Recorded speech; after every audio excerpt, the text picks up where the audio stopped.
아마도 많은 분들이 창세기를 보면 창세기는 창조의 사건이 기록되어 있다 이렇게 이해를 할 수도 있겠지만, 창세기를 보면서는 인물들에 대한 아마 인물들을 연상하기가 쉽겠다 싶습니다.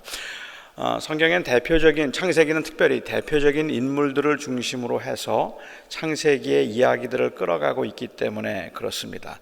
조금 갑작스럽게 이야기가 전환된다 싶을 만큼 성경에서는 아담과 이야기를 하시고 아담과의 언약, 아담의 이야기를 하시다가 6장에서 노아가 나오고, 그리고 12장에서 갑자기 아브라함이 튀어나와서 아브라함과 언약을 맺으시고 아브라함의 이야기들이 진행되다가 24장에 와서 이삭에 관한 이야기가 이제 나오죠. 그리고 27장에 와서는 야곱의 이야기로 이어지고 37장에 요셉의 이야기로 이어집니다.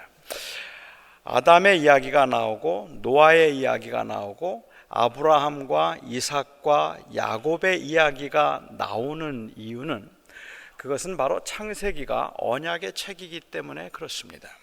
하나님께서 어떻게 인간과 언약을 맺으시는가, 처음 하나님께서 아담과 언약을 맺으시고 선악과를 통해서 아담과 언약을 맺으신 후에 아담이 그 선악과를 따먹음으로 언약을 깨뜨려서 이제 창세기 3장 15절부터 하나님께서는 그 아들 예수를 통하여서 인간들을 구원하기 위한 은혜의 언약을 다시 맺으셔서 그 언약을 성취해 가기 위한 첫 걸음, 처음 시작에 관한 이야기를 하고 있기 때문에 하나님께서 아담과 언약을 맺으시고 그 이후에 하나님은 노아와 언약을 맺으시고, 그리고 아브라함과 언약을 맺으시고 이삭과 언약을 맺으시고 야곱과 언약을 맺으셔서 그 언약이 어떻게 성취되어 가는가 하는 것에 관한 이야기를 다루고 있는 것이 이 창세기다 말할 수 있을 것 같아요. 이렇게 언약을 강조한다는 점에서 생각해 볼 때 요셉은 조금 의외의 인물이라는 생각을 하게 됩니다. 왜냐하면 아담과 노아, 아브라함, 이삭, 야곱 모두가 다 하나님의 언약을 강조하고 있는 아주 중요한 인물들이면서 또한 동시에 그 언약을 이어가는 언약의 계승자였던 반면에 요셉은 언약의 계승자가 아니기 때문입니다. 하나님께서는 요셉을 통해서 언약을 이어가지 않으셨습니다. 하나님께서는 그 요셉을 부르실 때도, 우리가 성경을 예수님께서도 말씀하셨지만 하나님은 아브라함의 하나님이요 이삭의 하나님이요 야곱의 하나님이라고 이야기하는데 하나님은 요셉의 하나님이라고는 말하지 않습니다. 성경에는 한 번도 그 언약이라는 차원에서 하나님이 아브라함의 하나님이고 이삭의 하나님이고 야곱의 하나님이지만 요셉의 하나님이라고 이야기를 하지 않는다는 말입니다. 이 말은 하나님께서 요셉을 사랑하지 않으셨다는 말도 아니고 요셉의 그 사역이나 삶이 중요하지 않다는 말이 아니라, 적어도 언약이 어떻게 성취되어 가는가 하는 그 언약의 완성이라는 차원에서 볼 때는 요셉은 언약의 계승자가 아니라는 그러한 의미에서 하나님께서는 이 아브라함과 이삭과 야곱의 하나님이라고만 이야기를 하고 있어요. 그 예수 그리스도가 어떻게 탄생하셨는가 하는 족보를 다루고 있는 마태복음 1장을 보아도 그 아브라함의 그 족보라 이야기를 하고 난 다음에 아브라함이 이삭을 낳고 이삭이 야곱을 낳고 그리고 야곱이 요셉을 이야기해야 되잖아요. 지금 그 인물의 중요성으로 본다면. 그런데 이 마태복음 1장에도 보면 이 야곱이 유다와 그의 형제들을 낳으며 라고 이야기를 해서 언약은 그 아브라함과 그 다음에 이삭과 야곱으로부터 유다에게 흘러들어가지 요셉에게 흘러들어가지 않는다는 말입니다. 그렇기 때문에 요셉보다는 유다가 언약의 계승자라고 부르는 것이 맞을 것 같고, 성경 이 창세기는 이미 벌써 그것을 계시하고 드러내고 있다고 생각합니다. 그렇다면 도대체 요셉은 어떤 의미에서 중요하다고 말할 수 있을까? 왜 그 이 언약의 족보가 아브라함과 이삭과 야곱과 요셉으로 흘러가지 않고 아브라함과 이삭과 야곱과 유다로 흘러가는데, 그런데 왜 창세기는 요셉을 이렇게 중요하게 다루고 있을까라는 의문을 저희가 가질 수 있을 것 같아요. 요셉의 생애는 사실은 그 언약을 이루도록 하기 위한 준비자로서의 그 중요성이 있을 뿐입니다. 바꿔 말씀드리면 요셉의 생애라고 하는 것은 마치 세례 요한의 생애와 같이 그 이 유다를 통하여서 이어져 가게 될 언약을 준비하는 사람, 이것을 예비하는 자로서 의미가 있는 것이지, 그가 하나님의 언약을 이어가도록 택함을 받은 사람이 아니었다는 사실을 우리가 주목할 필요가 있을 것 같아요. 창세기를 조금 더 이해하기 위해서 창세기에서 이 언약을 강조하고, 아니 창세기뿐만 아니겠죠, 구약 전체에서 이 언약을 강조하고 언약을 말하기 위해서 크게 두 가지를 강조하고 있는데, 하나가 바로 이 땅이라는 개념이고 또 다른 하나는 사람이라는 개념입니다. 사람과 땅이 있으므로 그곳에 하나님의 통치를 통한 하나님의 나라가 이루어지도록 되어 있어서 성경은 약속의 땅에 관한 이야기를 많이 하고 있고, 실제로 창세기도 그 약속의 땅을 중심으로 지금 이야기가 전개되고 있는 것을 우리가 볼 수 있습니다. 이 약속의 땅이라고 하는 것은 우리가 잘 아는 대로 주님의 통치가 있는 곳, 하나님의 나라를 상징하고 있습니다. 이 하나님의 나라, 주님의 통치가 있는 이 주님의 약속의 땅에는 불신과 죄가 용납되지 않고 하나님의 온전한 주권이 인정되는 곳인데, 그 대표적으로 성경의 창세기에 제일 먼저 나와 있는 땅이 바로 에덴 동산이었습니다. 에덴 동산이 하나님께서 다스리시는 그러한 하나님의 주권과 통치가 있고 하나님의 다스리심에 모두가 순종하는 땅이었다면, 이제 아담과 하와가 범죄함으로 그 약속의 땅, 그 땅 에덴에서 쫓겨나게 되고, 노아 때 이스라엘 이 모든 민족이 범죄함으로 인하여서 홍수가 내려서 홍수를 통해서 모든 지면이 저주를 받게 되고, 그 사건 이후에 바로 11장 끝부분에 하나님께서 아브라함을 택하시고 아브라함을 부르셔서 아브라함으로 하여금 가나안 땅에 가게 하십니다. 그를 부르신 후에 그로 하여금 가나안 땅에 들어가게 하셔서 가나안 땅에 들어와서 세겜이라고 하는 곳에 아브라함이 정착을 하게 되는데, 사실 이 이방인이었던 아브라함이 나중에 가나안 땅의 주인의 조상이 될 것이라는 것은 아무도 예측도 상상도 할 수 없었던 일이었겠다 싶습니다. 성경은 바로 이 가나안 땅을 중심으로 창세기도 지금 이야기가 전개되는 것을 볼 수 있어요.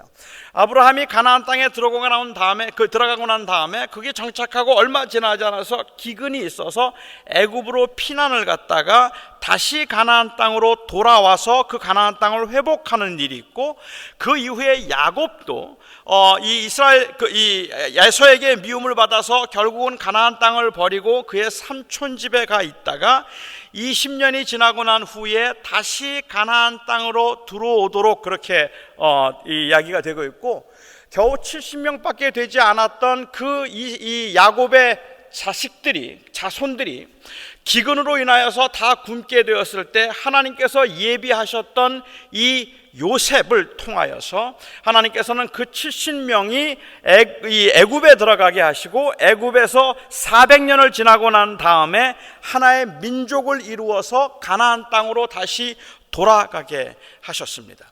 이 가나안 땅으로 다시 돌아가서 약속의 땅을 차지하게 될 것이라는 것을 말하기 위해서 그 객지에서 죽었던 야곱의 경우도 유언하여서 말하기를, 내가 죽으면 내 유고를 가나안 땅에 묻어달라고 그렇게 부탁을 하고, 그가 죽은 후에 요셉은 야곱의 유고를 가나안 땅에 묻습니다. 요셉은 죽으면서 그가 마지막 유언을 하기를, 110세에 그가 죽으면서 내가 죽고 난 다음에 너희가 이 민족이, 아니면 우리 이 민족이 이 애굽에서 나와서 가나안 땅에 들어가게 될 때에, 그때에 내 유고를 가지고 가달라고 마지막 유언을 남겼고, 출애굽기 13장에 모세가 이스라엘 백성들을 이끌어서 가나안을 들어가면서 광야 생활을 하면서 제일 먼저 한 일은 요셉의 유고를 가지고 가는 것이었습니다. 그들이 모두가 다 돌아가야 할 땅으로 가나안을 이야기하고 있는 것이죠. 이 가나안이라고 하는 곳은 바로 하나님께서 다스리시는 곳, 하나님의 통치가 있는 곳이었고, 이스라엘 백성들이 가나안에 정착했을 그때만 하더라도 사실은 하나님이 그곳을 통해서 예시하시고 암시했다는 것은 하나님의 신정이었습니다. 하나님께서 직접 다스리시고 하나님께서 친히 역사하시는 그 땅, 그 앞으로 하나님께서 친히 다스리실 그 땅을 예시하고 있는 그곳으로서 가나안을 주님께서 약속의 땅으로 말씀을 하셨던 곳입니다. 그러니까 하나님의 약속의 땅의 완성은 엄밀한 의미에서 가나안이 아니라 가나안을 통하여서 보여준 하나님 나라라고 이렇게 볼 수가 있을 것 같아요. 저는 가나안이 유일하게 우리 역사 가운데 에덴 동산을 떠나고 난 다음부터는 쫓겨난 다음에는 유일하게 하나님의 신정을 하나님께서 요구하셨던 곳이라고 생각합니다. 우리 교회가 신정 정치를 하는 곳일까요? 이 교회가 신정입니까? 저는 만일 이 교회는 절대적인 하나님의 말씀에 근거해서 그 말씀으로 교회가 운영되고 그 말씀 앞에 모두가 순종하는 것이라는 차원에서라고 한다면, 그걸 굳이 신정이라고 부른다면 저는 맞겠다 싶어요. 하지만 교회가 하나님께서 직접 다스리시는 곳이다. 친히 주님께서는 다스리시고 주님께서는 직접 누구를 통해서도 아니라 직접 역사하시는 곳이라서 그것을 신정이라고 이야기를 하고, 이 신정이라는 개념을 교회가 가지고 있는 민주적인 민주정치하고 이 대치되는 개념으로 신정정치를 이야기하고 있다면 저는 맞지 않다 생각합니다. 사실은 그게 좀 맞았으면 좋겠어요. 저는 교회가 신정이었으면 너무 좋겠다 싶을 때가 참 많습니다. 왜냐하면 이 교회가 신정이 되면요, 하나님이 직접 다스리시는 곳이면, 하나님이 직접 다스리시는 신정 정치를 하는 곳이지만, 하나님께서 실제로 내려오셔서 하나님이 매사에 간섭하거나 개입해서 결정하시지 않잖아요. 그러면 그 신정을 하기 위해서 하나님께서는 이 신정을 할 수 있도록 전권을 위임해 주어야 합니다. 누군가가 하나님의 이름으로 그 전권을 가지고 그 결정을 하고 일을 진행할 수 있는 그 신권을 부여받은 사람이 있어야 신정이 돼요. 여러분이 보시기에 이 교회에서 신권을 부여받은 사람이 누구라고 생각하십니까? 대답해 주세요. 알고 대답 안 하시는 거죠. 누가 신권을 부여받았습니까? 목사 아닙니까?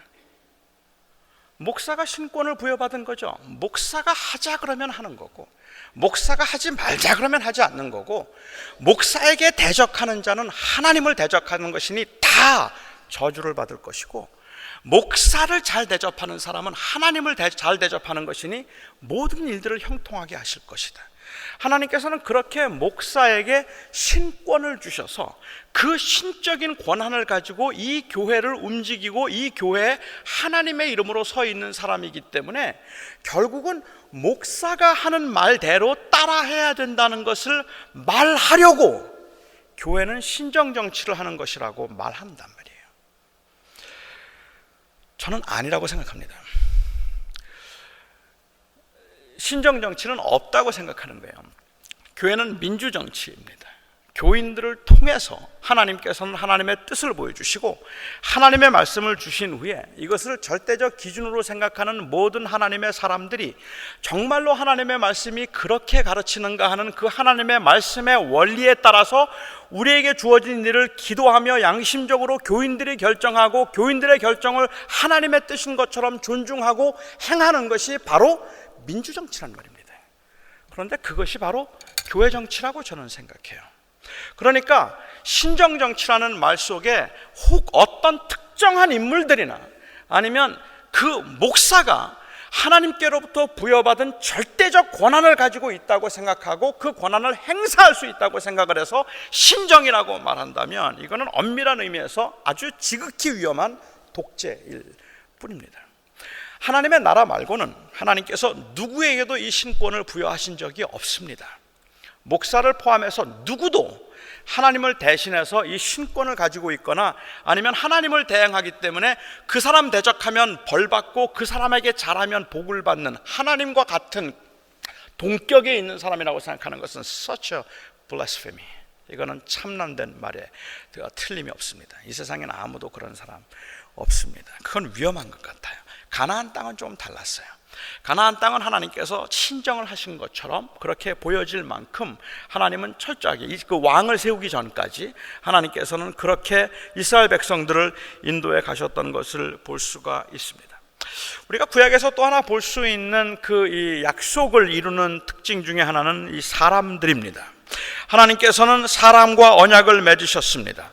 하나님이 아브라함을 선택하셔서 하나님께서 언약을 맺으셨고, 야곱을 택하셔서 언약을 맺으셨고, 그리고 이삭을 하나님께서는 또한 세우셔서 그를 통하여서 하나님의 이 약속이 이어져 가도록 하고 있는데, 이 언약을 하나님께서는 아브라함에게도 주셨고 이삭에게도 주셨고 야곱에게도 주셨습니다. 그 주신 언약은 무엇인가 하면 내 민족으로 하여금 큰 민족이 되게 할 것이며 너로 하여금 내가 너의 자손으로 하여금 모든 민족의 복의 근원이 되게 하실 것이라고 하는 그 약속입니다. 그런데 재미있게도 이 약속을 하나님께서 아브라함에게도 야곱에게도 그리고 이삭에게도 나중에는 유다에게도 하셨는데 요셉에게는 안 하셨어요. 요셉에게 하지 않은 것은 그 언약의 자손으로 이 언약을 이어가는 계승자로 하나님이 요셉을 택하지 않았다는 말입니다. 여러분, 하나님이 요셉을 택하지 않았다는 게 이게 위로가 되지 않습니까? 솔직히 하나님이 택하지 않았다는 말이 적어도 창세기에서 볼 때는 그 말의 의미는 그래서 하나님이 버리셨다는 뜻이 아니라는 말입니다. 이 선택이라는 단어가 강조하고 있는 것은 이 언약의 주권이 주도적인 역할을 사람이 한 것이 아니라 하나님이 하셨다는 것을 말하고 있는 거예요.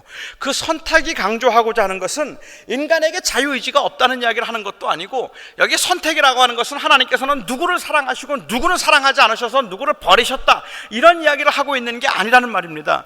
하나님께서 12명의 그 야곱의 형제들 중에 유다를 하나님께서 선택하셨다고 할지라도 그 말의 의미가 11 아들들은 전부 다 버리셨다든지 사랑하지 않았다는 뜻이 아니라는 말이죠. 하나님께서 그 구원을 이루심에 있어서 구원은 인간이 했던 행동에 대한 반응으로 하나님께서 일을 진행하신 것이 아니라, 하나님의 역사하심은 절대로 리액셔너리한 것이 아니라 훨씬 더 프로액티브한 것이었다는 겁니다. 하나님이 스스로 하신 일이고 하나님이 직접 하신 일이라는 의미에서 선택이 이야기되고 있는 것이죠. 하나님이 아브라함을 부르셨습니다. Why? We don't know. 왜 하나님이 아브라함을 택하셨을까? 기왕이면 이순신 장군 부르시지. 그랬더라면 우리 민족이 훨씬 더 유리했을 것을 왜 아브라함을 부르셨을까? 몰라요. 하나님께서 아브라함을 그렇게 택하셔서 아브라함을 부르시고 고향을 떠나라고 하셔서 가나안 땅에 계셨어요. 아브라함이 믿음이 좋았기 때문에? 아닙니다. 그 믿음이 선행되기 이전에 이미 믿음보다는 사실은 하나님의 그 주권이 선행되고 있는 거죠. 그리고 하나님께서 사라를 통하여서 아들을 낳게 하셔서 그 이삭에게 대를 잇도록 100세가 되도록 하나님께서 기다리도록 하셨습니다. 저는 솔직히 이 부분도 잘 이해가 안 돼요. 왜 꼭 사라를 통해서 난 아들이어야만 하는가 말입니다. 이스라엘의 구원의 역사를 본다면 구원의 역사 가운데는 언제나 첫 번째 조강지처를 통해서 낳은 자식들만 이어지도록 되어 있지 않아요. 유다의 경우도 마찬가지 아닙니까? 유다의 그 계보가 이어져서 다윗이 올 때까지 모두가 다 첫 번째 부인을 통해서 나온 게 아니라, 유다의 경우에서는 자기 며느리 다말과 관계를 맺어서 낳은 그 아들 베레스를 통해서 다윗이 나왔단 말입니다. 그러니까 사실 아브라함에게는 아들들이 있었어요. 아브라함에게는 그 적자들이 있었단 말입니다. 하나님께서 원래 그 언약이 이어져 가는 것은 이 모계로 이어져 가는 것이 아니라 아버지로 이어가는 것이니까, 아버지가 아브라함인 이상에 있어서는 아브라함이 낳았던 엘리에셀도 그가 언약의 자손으로 하나님께서 삼으실 수 있는 겁니다. 하나님께서 그렇게 하실 수도 있고, 사라가 아니라면 다른 여인을 통해서 낳은 아들도 하나님께서 이어가서 이스마엘을 통해서도 하나님께서는 구원의 역사를 이루어 가실 수 있는 겁니다. 그런데 하나님은 이스마엘을 통해서 하지 아니하시고 이삭을 통해서 하기로 하셨단 말이에요. 왜? 그 이유가 그냥 왜냐하면 이삭은 사라의 아들이고 이스마엘은 하갈의 아들이니까 저는 그게 이해가 안 돼요. 하나님은 하갈의 아들을 통해서도 하신단 말입니다. 그렇게 하신 적이 있으시니까. 그런데 하나님이 계획하시기를 사라를 통해서 낳은 아들을 통하여 내가 이 언약을 이어가리라 말씀하셨기 때문에 그렇습니다. 야곱과 에서가 태어나고 난 다음에 하나님은 둘째였던 그 야곱을 통해서 언약을 이어가기로 하셨습니다. 왠지 모르죠. 유다의 경우도 마찬가지입니다. 하나님께서는 그 12명의 아들들 중에 유다가 탁월해서 그러는 것이 아니라 하나님은 유다를 통해서 그 일을 하기로 선택을 하셨다는 말이죠.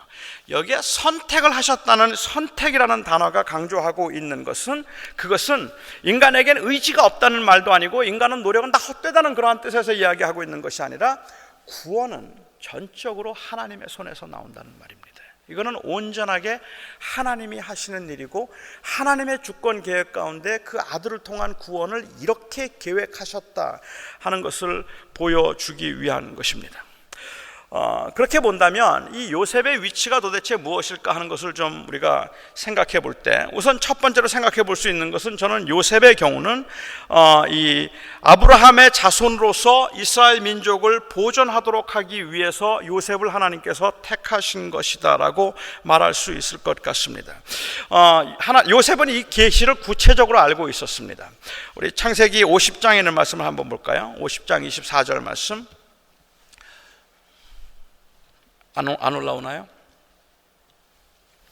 요셉이 그의 형제들에게 이르되 나는 죽을 것이나 하나님이 당신들을 돌보시고 당신들을 이 땅에서 인도하여 내사 아브라함과 이삭과 야곱에게 맹세하신 땅에 이르게 하시리라 하고 라고 얘기합니다. 여기에 보면 24절 다시 한번 넘겨주시고요. 하나님께서 당신들을 돌보셔서 요셉의 형제들을 이 땅에서 인도하여 내서 아브라함과 이삭과 야곱에게 맹세하신 땅에 이르게 하시리라. 실제로 요셉의 형제들은 못했습니다. 400년이 지나야 됐기 때문에 그렇죠. 하지만은 이미 벌써 그들을 인도하여서 하나님이 우리 조상에게 약속하신 그 땅으로 우리를 인도해 가실 것이라고 하는 것을 요셉은 알고 있었다는 말입니다. 요셉의 경우는 그렇게 알고 있으면서 하나님의 이 약속으로 자기가 그 약속의 자손으로 자기의 자손에게서 이어진다고 생각하지는 않았던 것 같아요. 제가 좀 지나간 게 있는데요. 창세기 17장 6절을 한번 보시죠. 창세기 17장 6절. 하나님께서 아브라함과 맺으신 언약입니다. 내가 너로 심히 번성하게 하리니 내가 네게서 민족들이 나게 하며 왕들이 네게로부터 나오리라. 이미 벌써 그 민족들이 왕에게서 나올 것이라는 것을 말씀해 주셨잖아요. 35장에 가서 보면 11절에 이건 하나님께서 야곱과 맺으신 언약입니다. 하나님이 그에게 이르시되 나는 전능한 하나님이라 생육하며 번성하라 한 백성과 백성들의 총회가 네게서 나오고 왕들이 내 허리에서 나오리라. 하나의 국가를 이룰 것이라고 하는 것에 대한 하나님의 약속의 말씀입니다.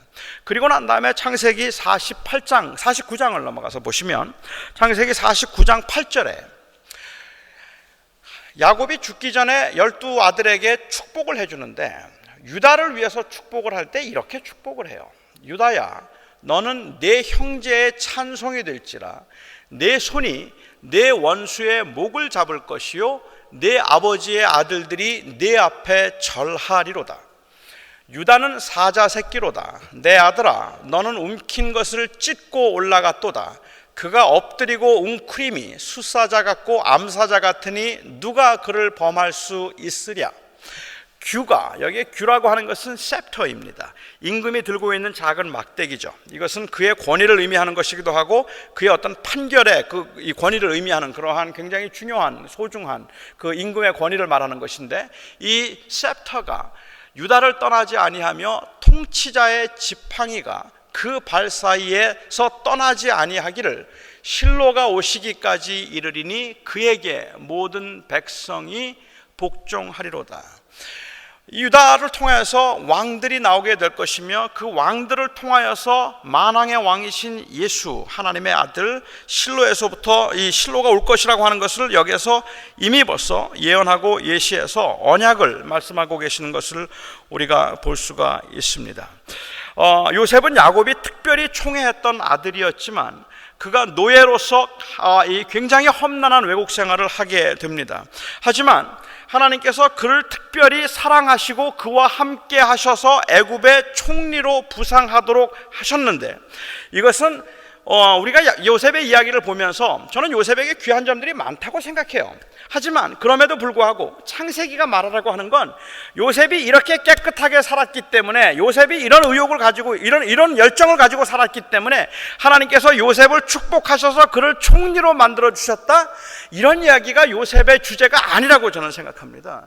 요셉의 주제는 무엇인가 하면 결국은 하나님께서 이 이스라엘 백성들과 약속하시고 아브라함과 하셨던 약속을 이 요셉이라고 하는 사람을 통하여서 그 민족을 보존하도록 하나님께서 요셉을 세우시고 요셉으로 하여금 준비케 하셨다. 이것이 바로 요셉의 이야기가 우리에게 주고 있는 교훈일 거라고 저는 생각합니다. 이 요셉의 이야기를 우리가 하는 중에 하나님의 그 언약이 어떻게 이어져 가는가 하는 것을 보는데 좀 도움이 될 만한 것이 있다면 사실은 창세기 38장입니다. 야곱의 12형제들 중에요, 이 요셉이 지금 스팟라이트를 받고 있어요. 37장에 갑자기 요셉이 나오고 요셉이 미움을 받고 꿈을 꾸는 바람에 미움을 받게 되고, 그래서 요셉이 형제들에게 팔려서 이 애굽에 와서 보디발 이 시위대장의 집에서 노예로 생활을 시작하게 되었다. 이것이 37장 끝입니다. 그리고 난 다음에 느닷없이 그런데 유다는 하고 유다에 관한 이야기를 38장에서 하고 있다는 겁니다. 그런데 이 유다에 관한 이야기가 너무너무 수치스러운 이야기를 거기서 다루고 있어요. 유다에게는 아들이 셋이 있었습니다. 그 아들 중에 첫 번째 아들이 엘리라고 하는 아들이었는데 이 아들이 그냥 죽었어요. 하나님 앞에 악을 행함으로 죽었다고 했는데 어떤 악을 행했는지는 모르겠어요. 그런데 그가 그냥 죽게 되었습니다. 그가 죽고 난 다음에 조금 늦게 만들어진 이 율법이긴 하지만 그 아브라함 때도 또 야곱 때도 행해지고 있었던 것 같아요.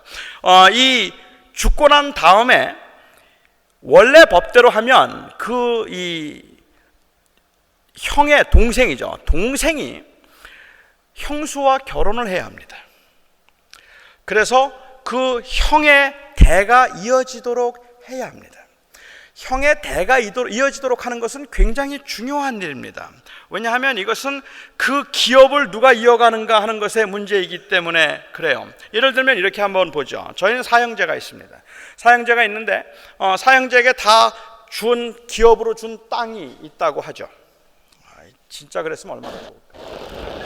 땅이 이렇게 넷이 있다고 한번 가정을 해보죠.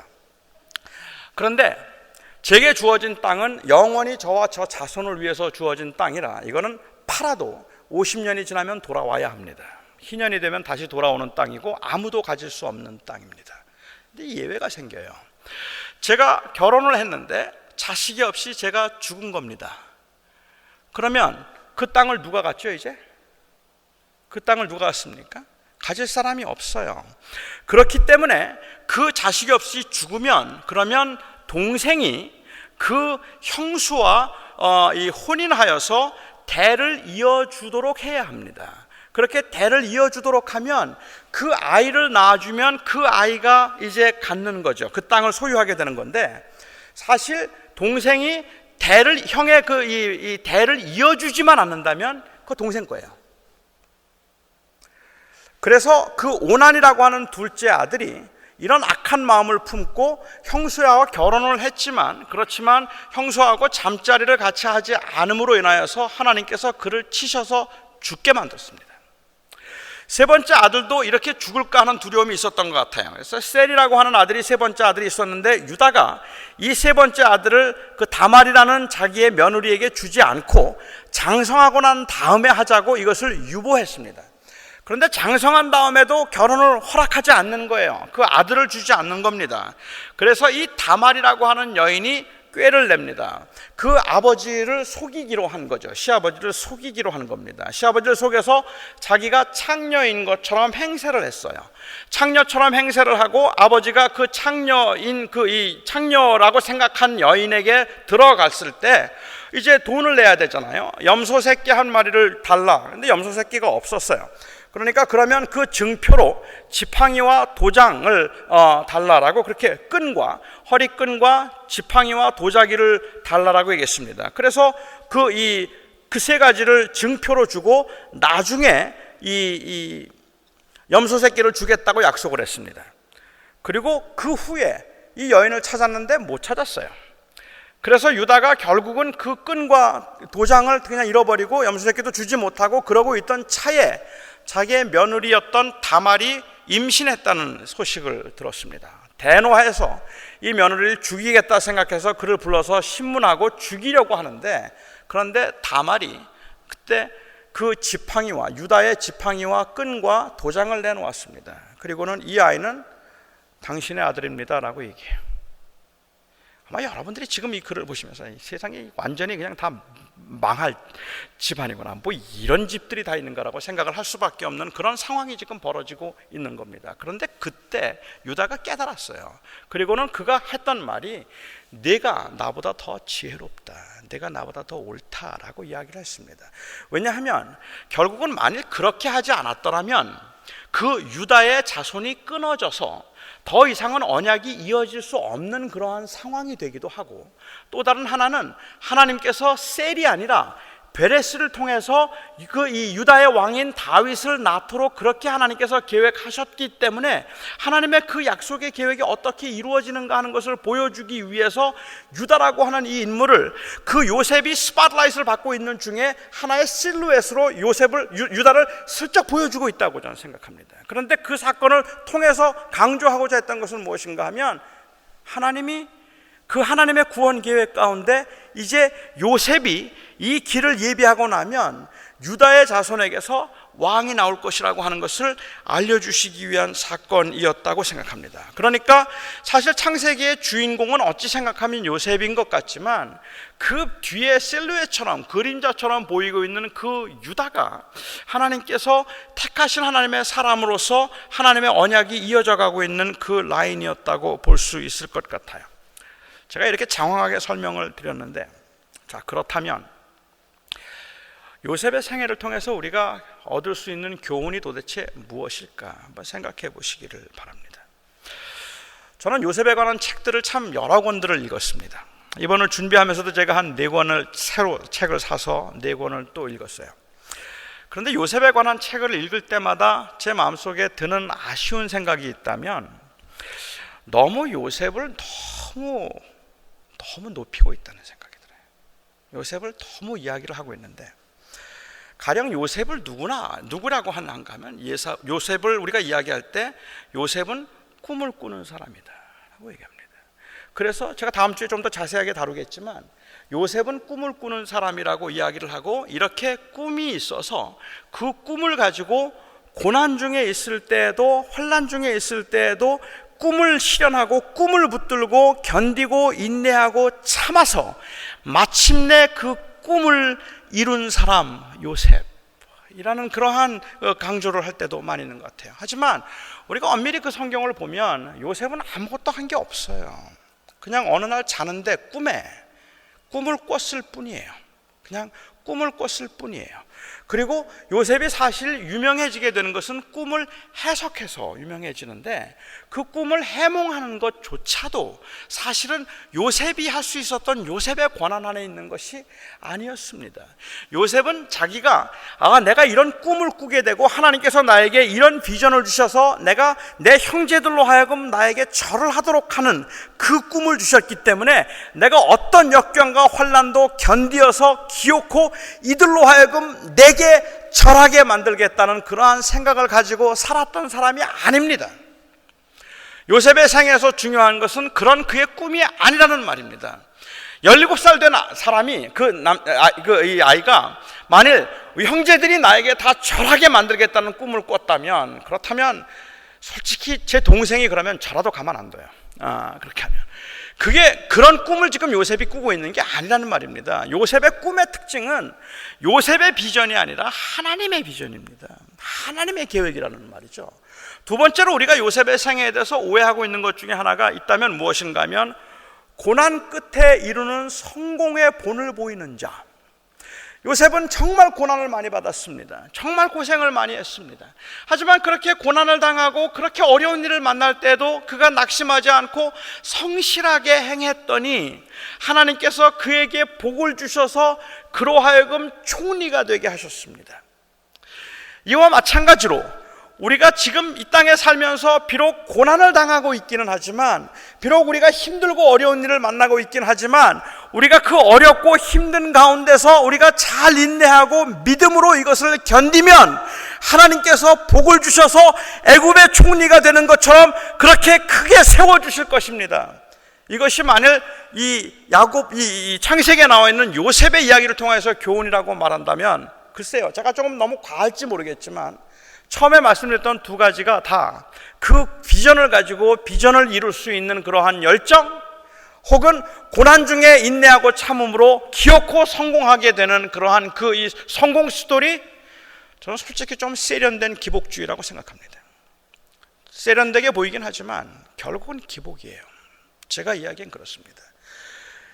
요셉의 생애에 있어서는요, 저는 요셉이 고난 중에 이렇게 했더니 형통했더라는 이야기를 하는 것이 아니라 고난도 성공도 다 하나님의 계획과 뜻을 이루기 위해서 쓰임받았던 자들은 그겁니다.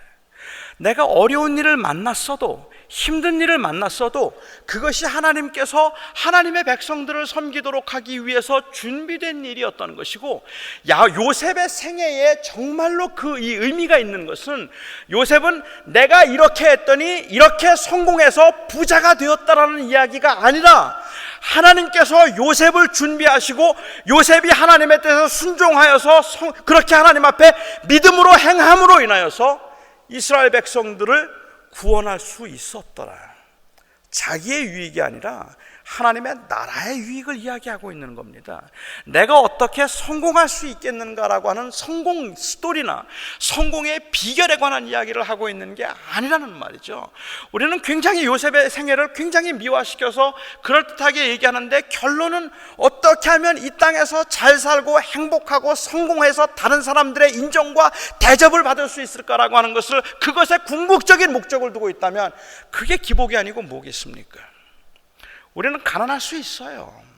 여러분이 현재 처한 상황에서 여러분들이 참고 인내하면, 그렇게 잘 견디면 하나님께서 큰 복을 주셔서 부자가 되게 할 것이다. 그런 분도 계시겠지만 안 그런 분도 계실 거예요. 애석하게도. 그렇지 않은 분도 계실 겁니다. 정말로 힘들다 생각하는 그러한 삶을 살 수도 있는데, 그런데 그 모든 과정을 통하여서 결국은 이 일들이, 이 사건이, 그리고 내게 주어진 이 삶이 하나님께서 하나님의 뜻을 이루는 일에 내가 여기에 있다면 나는 그것으로 감사하고 만족합니다라고 고백할 수 있는 것이 오히려 저는 마땅한 신앙이라고 생각합니다.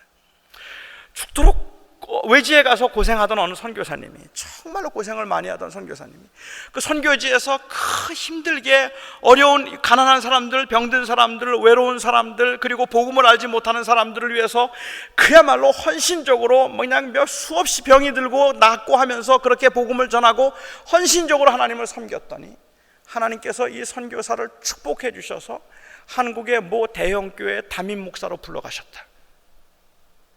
이야기가 이렇게 끝나면 참 선교사님들 불쌍해지는 분들이 너무 많아지는 거 아닙니까? 그게 목적이 아니란 말입니다. 저희는 거기에서 그렇게 헌신하고 땀을 흘리고 수고하고 거기서 그런 그 고난과 고통을 당하는 일이 있어도 그게 하나님께서 그를 부르셔서 그것을 통하여서 하나님의 일을 하고 계시다면 아멘인 거예요. 그것을 통해서 하나님께서 또 이제는 요셉처럼 또 그렇게 총리가 되게 하시고, 총리가 되게 하셨던 이유가 그 민족들로 하여금 고산 땅에 정착하도록 하기 위한 수단으로 하나님께서 사용하신 것이라면 그것 또한 아멘이라는 말입니다. 성공이든 고난이든 하나님의 손 안에서 내가 하나님의 뜻을 이루며 하나님과 동행합니다라는 이 고백이 중요한 것이지, 고난 당하면 성공한다, 믿음으로 살면 잘 될 것이다. 이런 것들이 지금 요셉의 생애를 통해서 우리에게 주는 메시지가 아니라고 저는 생각합니다. 결국 정말 중요한 것은 무엇인가 하면 하나님이 하신다예요. 하나님이 하신다. 우리가 이걸 놓치면 안 되는 것 같아요. 하나님의 역사하심은 언제나 우리의 어떤 행위에 대한 언제나 리액션이 아니라 우리의 행위보다 앞서가는 분이라는 말입니다. 그래서 우리가 범죄하면 하나님이 우리를 버리시는 것이 아니라 우리가 범죄하면 하나님의 그 약속 때문에 때리시고 야단치시고 침묵하셔서라도 하나님께서는 데리고 가신다는 말입니다. 그것이 하나님의 손안에 있는 것이기 때문에 그렇다는 말이에요. 하나님께서 하시는 일이기 때문에 그렇다는 것이죠. 저는 이 요셉의 생애를 통해서 우리가 어떻게 하면 성공적인 삶을 살 수 있을까라고 하는 그러한 공식을 찾으려고 하기보다는 오히려 요셉의 생애에 얼마나 기가 막히게 하나님의 손이 그리고 계획이 있었는가 하는 그 부분에 저는 초점을 맞추고 한 6주 동안, 길어지면 8주 동안 한번 생각을 해보려고 합니다. 오늘은 그냥 개론으로 전부를 다 이야기했기 때문에 앞으로 6주 할 것을 여러분들이 다 들으셨다 생각하시고 안 오셔도 크게 손해는 없을 거라고 생각합니다. 그래도 오시면 또 좀 더 자세하게 우리가 이야기들을 나눌 수 있을 것입니다. 우리 찬송가 384장 우리가 함께 부르시고 우리 같이 기도하고 마치도록 하죠.